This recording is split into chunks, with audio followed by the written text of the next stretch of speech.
پھر تنازعات کی صورت میں، وہ کسی بھی صورت میں تنازعات اختلافات ہو سکتے ہیں، اس صورت میں فیصلہ کون چیز کون سی ہوگی، وہ قرآن ہوگا اور وہ سنت ہوگی رسول اللہ صلی اللہ علیہ وسلم کی۔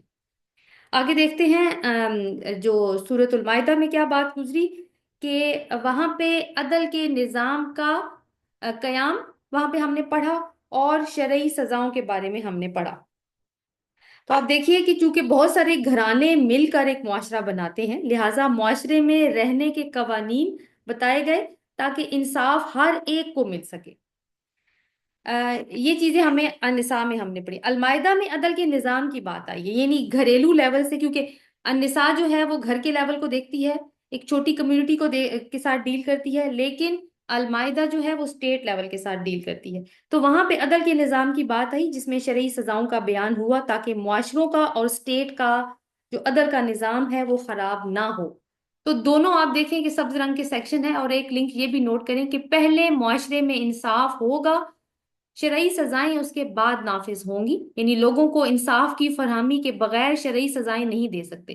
تو یہ دونوں صورتوں میں ہمیں مضمون ڈیولپ ہوتا ہوا نظر آ رہا ہے۔ چوتھا حصہ دیکھیے، رسول کی اطاعت نہیں، یعنی جو نساء والا پورشن ہے، رسول کی اطاعت نہیں تو ایمان نہیں۔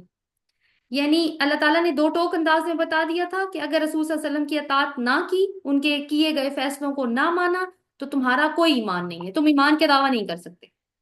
اور المائدہ میں یہ مضمون کس طریقے سے آگے بڑھتا ہے، یہ شریعت اور منہاج تمہیں دے دیا گیا ہے، اپنی اسکرین پہ دیکھیے، آپ کو لکھا ہوا نظر آ رہا ہوگا، وہ کیسے دیا گیا ہے، وہ رسول کے ذریعے تمہیں دیا گیا ہے۔ تو اگر تمہاری ٹریننگ رسول کی اطاعت کی ہے ہی نہیں، تو تم شریعت اور منہاج کو کیا اہمیت دو گے؟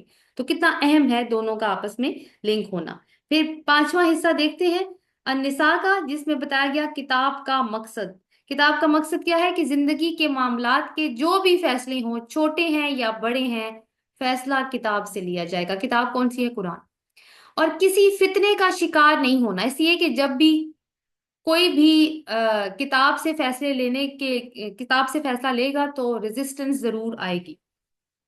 فتنے کا مطلب کسی قسم کا دباؤ بھی ہو سکتا ہے، کسی قسم کی ریزسٹنس ہو سکتی ہے، کوئی اپنا ذاتی مفاد بھی آ سکتا ہے، ہو سکتا ہے۔ تو اللہ تعالیٰ کہنے ہیں کہ وہ تمہارے آڑے نہ آئے، کیونکہ یہ کتاب سے فیصلہ لیتے ہوئے رکاوٹیں آئیں گی تمہارے راستے میں۔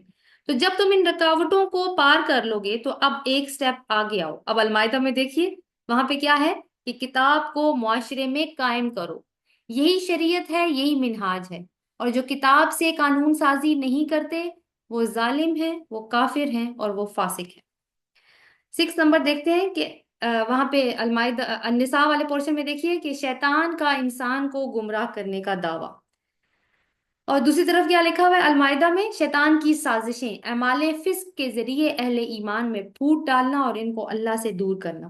تو کیا ہے کہ جب تم اے مسلمانوں کتاب کو قائم کرنے کی کوشش کرو گے تو تمہارے راستے میں شیطان ضرور آ کر کھڑا ہوگا۔ تو النساء میں تو اس کا دعویٰ ہم نے پڑھا تھا نا، کہ اس نے کہا تھا کہ وہ ضرور انسان کو گمراہ کرے گا، اور پھر ضرور انسان جو ہے وہ اللہ کی بنائی ہوئی خلق میں تبدیلیاں کرے گا، اور جانوروں کے کان کاٹے گا، اور اس طرح کی باتیں ہم نے پڑھی تھی، اور اسے عقیدہ خراب کرنے پہ انسان کو مجبور کرے گا۔ اور المائدہ میں تو سیدھا اس کے ٹیکٹکس، اس کے اسٹریٹجیز کو مثالوں کے ذریعے بتا دیا گیا کہ وہ شراب اور جوئے وغیرہ میں الجھا کر اہل ایمان میں پھوٹ ڈالے گا اور ان کو اللہ سے دور کرے گا۔ اور جب اہل ایمان کی اخلاقی حالت یہ ہو جائے گی، پھر وہ میثاق پہ کیسے عمل کریں گے؟ اور آپ دیکھیے کہ اس کے بعد جو لاسٹ پورشن ہے کہ کافروں کو دوست نہ بناؤ۔ النساء میں یہ کہا گیا تھا کہ کافروں کو دوست نہ بناؤ، اور المائدہ میں کہا گیا کہ یہود و نصارہ کو دوست نہ بناؤ۔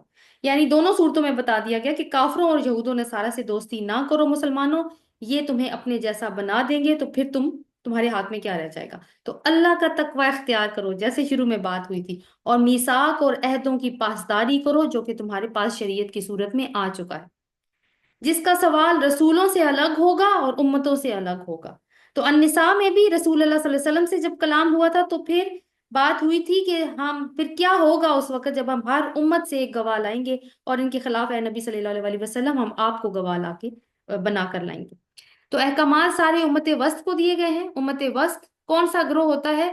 یہ وہ رول ماڈل ہے ایک گروہوں میں، دنیا کے اقوام میں ایک ایسی قوم جو کہ لوگوں کو اپنے عمل سے بتائے کہ اعتدال کیا ہوتا ہے، اور امت وسط کو اللہ تعالیٰ نے کس طریقے سے اکوپ کیا ہے، کس طریقے سے اس کو ہدایت کو مکمل کیا ہے اس کے اوپر، وہ ہم یہاں تک دیکھ چکے ہیں جب اللہ تعالیٰ نے شریعت کی تکمیل کر دی۔